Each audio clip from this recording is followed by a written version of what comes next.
सो अभी आप लोगों को जो भी डाउट्स है रिगार्डिंग योर एग्जाम वो आप लोग पूछ सकते हैं एक एक करके, है ना। वो डाउट को नोट करते हैं, जो भी डाउट हो सकता है, मे बी वो सिली डाउट भी हो सकता है, नादान डाउट भी हो सकता है, कुछ भी हो सकता है, क्योंकि आपको पता नहीं है, फर्स्ट टाइम बोर्ड का एग्जाम देने जा रहे हो, कौन सा 2-3 बार तो हुआ नहीं है ना।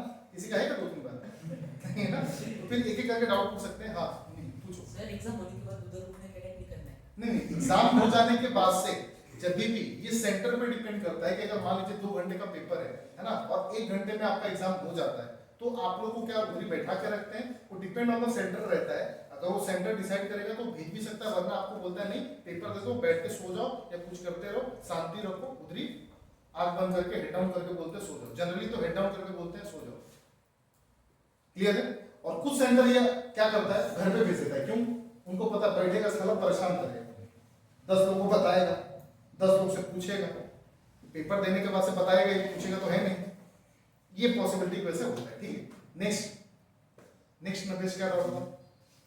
सर वो सीक्वेंस में लिखना आपने जो बोला था, अगर लास्ट वाला ज्यादा इम्पोर्टेंट है और वो आता भी है और वो ज्यादा टाइम ले रहा है, तो फिर वो पहले करना चाहिए। मतलब सीक्वेंस में लिखना होता है ना, तो फिर लास्ट वाला जो क्वेश्चन रहता है जो चलिए क्वेश्चन नंबर 4 वाले जो रहते हैं 4-4 मार्क्स वाले, है ना, वो समझ गया मैं, आपका डाउट समझ गया। इनका बेसिकली पूछने का ये जरूरी है कि सर अगर मान लीजिए कि कोई क्वेश्चन नंबर मुझे लग रहा है कि वो ज्यादा मुझे कॉन्फिडेंस है कि मुझे वो आता है, पहले मैं वो करना चाहता हूँ, तो इसका बेस्ट वे मैं क्या पढ़ रहा हूँ। देखिए आप लोगों को सीक्वेंस लिखना एक कंपल्सरी नहीं है, कोई बच्चे लोग लास्ट क्वेश्चन से चालू करते हैं, तो ऐसा कोई दिक्कत नहीं कि आप लोगों को फुल मार्क्स नहीं मिलेगा, मार्क्स कटेगा या जो भी है, वो फुल मार्क्स ही मिलेगा। लेकिन मैं एक टेक्निक बता रहा हूं कि वो पेपर जो है सीक्वेंस में लिख के ना बहुत सारा फायदा हो सकता है। तो कोशिश देखिए, अगर आप लास्ट क्वेश्चन पहले लिखना चाहते हैं, इसका मतलब है कि आपने पेपर पहले देखा होगा, वो देखना ही नहीं है ना मेरे भाई। सीक्वेंस वाइज करते रहिए। अगर आप लोगों को मालूम पड़ा कि मेरे को क्वेश्चन नंबर 1 नहीं आ रहा है, भाई जगह छोड़ दे, 2 नहीं आ रहा है जगह छोड़, 3 नहीं आ रहा है जगह छोड़, 4 नहीं आ रहा है जगह छोड़, 5 नहीं आ रहा है जगह छोड़, अब कुछ नहीं आ रहा फिर तो लास्ट का क्वेश्चन अगर आपको लग रहा है जैसे आपने पूछा, तो आप सीक्वेंस वाइज जगह छोड़ते रहिए। मैंने क्या बोला, जगह छोड़ते रहिए, फिर उसका जब नंबर आएगा तो लिख दीजिए। समझ में मैंने क्या बोला, इसका समझ में आंसर क्या है। सीक्वेंस वाइज आप जगह छोड़ते रहिए जिसका भी जीतना है और करते रहिए, और इसके साथ ऑप्शन का जगह भी छोड़ते रहना है। क्या ऑप्शन का जगह, समझ में आ रहा है? अभी ऑप्शन का जगह क्यों छोड़ते रहना है सर? कभी कभार बोर्ड में क्या होता है, क्वेश्चन गलत प्रिंट हो जाता है। ऐसे डाटा, ऐसे गिवन वैल्यू जो होते हैं, जो उसके लिए वेरिएबल नहीं होते, जो उसके लिए इनफ नहीं होते, तो आपको तो उस समय पे पता नहीं है। आपने अगर क्वेश्चन नंबर भी लिखा है तो आपको क्या मिलेगा, फुल मार्क्स। तो वहां पे आपको पता नहीं है ना, इसीलिए मैंने बोला ना सीक्वेंस वाइज जगह छोड़ के देखो। इसका फायदा यही है, अगर गलती से कोई एक पेपर में अगर गलत क्वेश्चन टाइप हो गया, गलत डाटा आ गया, तो आपको बैठे बैठे मार्क्स मिल रहा है। लेकिन कब मिलेगा, जब अटेम्प्ट किया रहेगा तब। अटेम्प्ट नहीं किया तो मार्क्स। समझ में आ रहा है? तो इसका ये फायदा है कि सीक्वेंस में जाइए, जगह छोड़ दीजिए। ठीक है, समझ में आया रमेश? Okay, next round. हाँ, अगर बॉल पेन खत्म हो गया बीच पेपर में तो जेल पेन से लिख सकते हैं। एग्जैक्टली, बहुत अच्छा डाउट है कि अगर सर एक पेन में जो लिख रहा हूं अगर वो खत्म हो गया तो दूसरा पेन का इस्तेमाल कर सकता हूं क्या? तो सबसे पहले यहाँ पे आपको ये समझना है कि पेन, मैंने इसलिए स्टार्टिंग में बोल दिया, शॉपिंग वाला केस मैंने क्यों बोला, आप जो पेन पूरे साल भर यूज किया है उसका 3 आप लोगों को पेन खरीदना है, सेम 3 पेन खरीदना है। समझ में आ रहा है? ताकि ये प्रॉब्लम आए ही ना। और कोशिश ये करिएगा जेल पेन वही यूज करिए जिसका जो है ना, जो दाग जो छोड़े बैक पेज पे, वो आप लोग का ज्यादा ना हो। वरना आपके साथ होता क्या, आप किसी क्वेश्चन में लिखते लिखते अटक जाते हो ना, तो आप सोचते रहते हो और उधरी उधरी पेन आपका रुका रहता है। अब वो 1 मिनट रुकोगे ना तो आर पार हो जाएगा, छेद हो जाएगा। फिर बोलेंगे के ना गेम नहीं खेलना है, दिख रहा है क्या? समझ में आ रहा है क्या बोल रहा हूं मैं? इसीलिए जेल पेन को लेकर अवॉइड करना है। क्यों? ये सारे मिस्टेक की वजह से, क्योंकि वो जिसने पूरे साल भर में जिसने इस्तेमाल किया है ना, वही वो जेल पेन को सह सकता है भाई। जिसको पता है, उसका टेक्निक पता है ना, लिखने का उसका तरीका अलग होता है, वो सिर्फ अपने मोहन का आता है। वो बिंदु बिंदु डालते रहेगा, लिखेगा अगर बिंदु डाला ज्यादा डालेगा। तो ये चीज आप लोगों को समझना है। इसीलिए तो मैंने आपको फर्स्ट क्या बोला, जो आपने साल भर पेन यूज किया, 3 रुपए का ही पेन यूज किया, उसी को जाके बोर्ड में लिख के आइए। होशियारी में जेल पेन, पेन, तो फलाना पेन यूज करके मत आइए। समझ में आ रहा है? उससे आप लोग को प्रॉब्लम है। समझ में आया बेटा? क्लियर है? Next doubt. हाँ बोला। हाँ?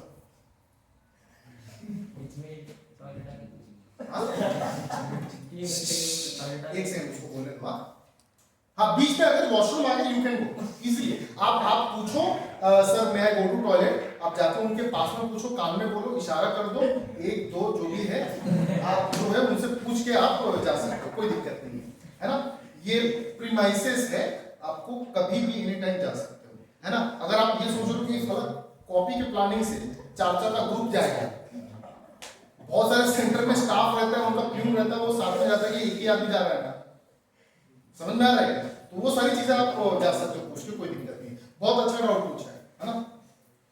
नेक्स्ट डाउट था सर एक एग्जामिनेशन हॉल में कितने टीचर्स रहते हैं? डिपेंड ऑन द सेंटर का हॉल का साइज कितना है। समझ में आ रहा है? अगर वो एग्जाम सेंटर का हॉल का साइज अपने इतना है तो एक क्लास टीचर इनफ है। और एक क्लास में कितने टोटल स्टूडेंट्स? मैक्सिमम 25-30 का एक रेंज होता है, 25-30 का ही रेंज होता है। उससे ज्यादा अगर लिया ना कोई सेंटर, अगर रहा कि हमारा अकोमोडेशन ज्यादा है हम ले सकते हैं, तो वहां पे 2-2 टीचर घूमना चालू हो जाएंगे। लेकिन मैक्सिमम प्रोबेबिलिटी रहता है एक टीचर 25 to 30 का बैच रहता है, उससे ज्यादा का रखते नहीं हो। ये यही रहता है। ठीक है। नेक्स्ट ब्लैक पेन से क्वेश्चन लिख सकते हैं? ये हाँ ब्लैक पेन से क्वेश्चन क्वेश्चन क्यों लिखना चाहता है? क्वेश्चन नंबर हाँ क्वेश्चन नंबर। अच्छा यहाँ पे एक और चीज आता है, ये महिलाओं का ही डाउट है कि सर मल्टीपल कलर से हम लोग क्या पेन यूज करके लिख सकते हैं क्या पेपर? तो इसको इग्नोर करिए। मल्टीपल कलर आप मत यूज कीजिए, कि तो ब्लैक पेन से यूज कीजिए, रेड पेन से अंडरलाइन कीजिए, तो ब्लू पेन से लिखिए। उधर आप लोग को रेनबो नहीं बनाना है ना, चांद सितारा नहीं ड्रॉ करना है। वहां पे पेपर लिख रहे हो, शिद्दत से पेपर लिखो, एक पेन से पेपर लिखो, अलग अलग कलर से यूज करने को आप नकारिए। ऐसा नहीं नहीं लिख सकते हो, लिख सकते हो, लेकिन वो पेपर कम दिखता है, वो साड़ी का किनारा ज्यादा दिखने लगता है। साला ये लाल है, इधर हरा है। और बहुत सारे एग्जामिनर जो चेक करने वाले रहते हैं वो ओल्ड एज रहते हैं, उनको कलर ब्लाइंडनेस हुआ, साला क्वेश्चन नहीं दिख रहा है, आंसर लिखा है क्वेश्चन दिख नहीं रहे, तो उसको पता ही नहीं चलेगा। इसीलिए आप लोग अलग कलर से लिखने के लिए लिख सकते हैं। हाँ लिखना चाहिए नहीं, सिंपल। और एनी डाउट्स? और किसी को डाउट है? हाँ नहीं। हाँ चिंगम खा खा के क्या पेपर ले सकते हैं? यस, आप चिंगम खा के एग्जाम हॉल में बैठ सकते हो। अगर कोई टीचर आपको बोलता है तो you can give your proper excuses कि सर मैं ज्यादा समय पे अगर एक टाइम पे बैठता हूँ, वो मुझे नींद आता है, या तो मेरे दांतों के बीच में जो है कैविटी है, मुझे दर्द कर रहा है, दैट्स व्हाई डॉक्टर ने बोला है कि आप हैप्पीडेंट चबाते हो। ये डॉक्टर ने बोला नहीं रहेगा, मैं बोल रहा हूँ, ऐसा बोल सकते हैं। Because the thing is what, मैं कोई चीज बताऊं, उस एग्जाम हॉल में सुपरविजन का रहना जरूरी क्यों है? ताकि आप कॉपी मत करो ना। अब चिंगम से क्या है कॉपी करने वाला है? चिंगम से बताया क्या पहले का दूसरा? ऐसा तो कुछ है नहीं ना, ट्रिक ऐसा बना नहीं है, तो इसीलिए चिंगम से कोई प्रॉब्लमेटिक नहीं होता है। हाँ पैड आप लेकर नहीं जा सकते हो, पैड जो है नहीं लेकर जा सकते हो, सिर्फ कुछ सेंटर ट्रांसपेरेंट पैड को ही परमिशन देते हैं। इसीलिए मैं एग्जाम यहाँ पे लिखने बोलता हूँ ना, तो इसीलिए अपना बेंच जो एकदम प्लेन बनाया हुआ है, कांटा नहीं लगाया हुआ है, ताकि आपका प्रैक्टिस भी ऐसे हो, ताकि आप लोग जाके एग्जाम हॉल में लिखो। ट्रांसपेरेंट पैड ले सकते हैं, वरना पैड अलाउड नहीं रहता है। बहुत सारे सेंटर में ट्रांसपेरेंट भी पैड भी नहीं देते। हाँ यश कुछ डाउट है? Any doubts? ठीक है, तो आई होप सारे आप लोगों को समझ में आया रहेगा। ठीक है, और भी कुछ डाउट रहेगा तो आप लोग एनी टाइम जो है पूछ सकते हो। ठीक है, और आप लोगों को बच्चे लोग कुछ डाउट रहेगा तो आप लोग कमेंट कर सकते हैं। ठीक है, हाँ नील क्या डाउट है? सर बीच में कोई मर गया तो पास के फिर एक सेकंड, जो पेपर लिख रहा है वो अगर मर गया तो क्या होगा? हम पास हो गए। एक सेकंड, अगर कभी भी ऐसा होता है एग्जाम हॉल में कोई पेपर लिख रहा है टेंशन की वजह से ना, वो बेहोश भी हो सकता है। मरने का तो अभी तक केस नहीं आया है, लेकिन एक्सीडेंट होने के लिए कुछ भी हो सकता है। अगर बेहोश होता है या कोई भी मेडिकल इमरजेंसी जब होता है, क्या मेडिकल इमरजेंसी होता है, तो वहां पे बाकी सब बच्चों को खाली नहीं करवाते, उनको मेडिकल एक नीचे एम्बुलेंस खड़ा रहता है, हर एक सेंटर के आसपास में एम्बुलेंस रहता है, वहां पे आपको एम्बुलेंस से पहुंचाया जाएगा और आपका इलाज होगा। और आपका सर एग्जाम का क्या होगा, तो आपका एग्जाम नेक्स्ट सेशन में, मतलब आने वाले जो अगला जो 17 नंबर फॉर्म वाला जो होता है उनके साथ जो है ले लिया जाएगा, या डिपेंड ऑन द कंडीशन वो आपको बोर्ड जो है गाइड करेगा कि कैसे पेपर लिखना है, क्या चीज है। समझ में आ रहा है? बहुत जेन्युइन डाउट है, ये हो सकता है, ये कोई इसमें ये नहीं है। समझ में आया? ठीक है, एनी डाउट्स? और भी कुछ भी पूछ सकते हैं। सो यश पूछ रहा है कि सर स्मार्ट वॉच लेके जा सकते हैं क्या? तो देखिए स्मार्ट सिर्फ वहां पे स्टूडेंट जा सकता है, उसके अलावा कुछ स्मार्ट नहीं जाएगा। एग्जाम सेंटर में सिर्फ स्मार्ट स्टूडेंट जा सकते हैं। स्मार्ट वॉच, स्मार्ट आपके जूते, स्मार्ट आपके घड़िया, स्मार्ट फोन, कुछ नहीं, स्मार्ट चश्मा, स्मार्ट फिंगर, कुछ नहीं जाएगा आप लोग का। सिर्फ आप स्मार्ट हो तो आप जा सकते हो, और आप लोग को टाइमिंग का मैनेज रखना है, तो टाइमिंग का सिर्फ आप लोग क्या कर सकते हो, सिर्फ एक नॉर्मल वॉच लेके जा सकते हो, जो कि आपको सिर्फ समय का ज्ञान दे, समय के अलावा नहीं। समझ में आ रहा है? तो आपको टाइम देखने के लिए नॉर्मल वॉच एप्लीकेबल। समझ में? ठीक है। हाँ नील, क्या डाउट था बेटा आपका? सर मैथ्स 1 में फेल है, मैथ्स 2 में पास है, इंटरनल के मार्क्स जोड़ के 35 के ऊपर जाने तो पास है। हाँ, आपका इनका कहना है कि मान लीजिए कि मैथ्स में मतलब अलजेब्रा ज्योमेट्री में किसी एक में फेल हो गया, दैट मींस 40 में से 14 मार्क्स से कम आ गया, और दूसरे में मैथ्स 2 या अलजेब्रा में से 14 से ज्यादा आया, और इंटरनल मार्क्स मिला के 35 से ऊपर हो रहा है, यस ऑब्वियसली आप पास हो, आपको कोई दिक्कत नहीं है। यहाँ पे आपको इंडिविजुअल सब्जेक्ट में पासिंग होना कंपलसरी नहीं है, यहाँ पे आपको कंबाइंड पास रखा हुआ है। दैट मींस वो कंबाइंड हिस्ट्री ज्योग्राफी के लिए भी लागू है, वो कंबाइंड आपके साइंस 1 साइंस 2 के लिए भी लागू है, वो कंबाइंड आपके अलजेब्रा एंड ज्योमेट्री के लिए। किसी बच्चे का अलजेब्रा का में पेपर 0 मार्क्स है, और ज्योमेट्री में 40 में से 30 मार्क्स है, स्कूल देता है 20 में से 15 मार्क्स, 45 मार्क्स है, दैट मींस 35 से ऊपर है, आप पास हो। कंबाइनिंग पास रखा हुआ है, इंडिविजुअल सब्जेक्ट का पास नहीं रखा हुआ है। समझ में आ रहा है? ओके, और ठीक, हाँ क्या डाउट था? कॉपी करने के बाद घर पे फोन लगाते हैं।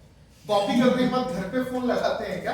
तो देखिए सबसे पहली बात तो कॉपी तो करना नहीं चाहिए। अगर आप कॉपी करते हुए पकड़े जाते हो, आप पकड़े जाते हो, तो depend on the height of copy होता है, आप कॉपी कर रहे थे, आप किसी से पूछ रहे थे, इशारेबाजी कर रहे थे, तो वार्निंग देके आपको छोड़ देते हैं, या पेपर सप्लीमेंट लेते 5-10 मिनट बाद देके छोड़ देते हैं, ठीक है। लेकिन आप हाइट ऑफ कॉपी का मतलब क्या होता है, आपने फाड़ी दिया, आप चीट उठ लेके जा रहे हो, किसी का पेपर जो है छीन के पेपर कॉपी लिख रहे हो, एकदम से तगड़ा वाला एकदम कॉपी अगर कर रहे हो, तो वहां पे आपको नेगेटिव मार्किंग भी दे सकते हैं, वहां पे आपका पेपर लेके आपको डंडा मार के भगा भी सकते हैं।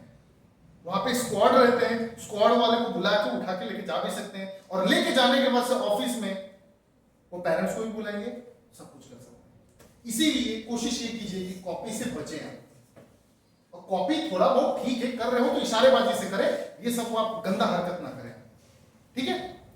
और कुछ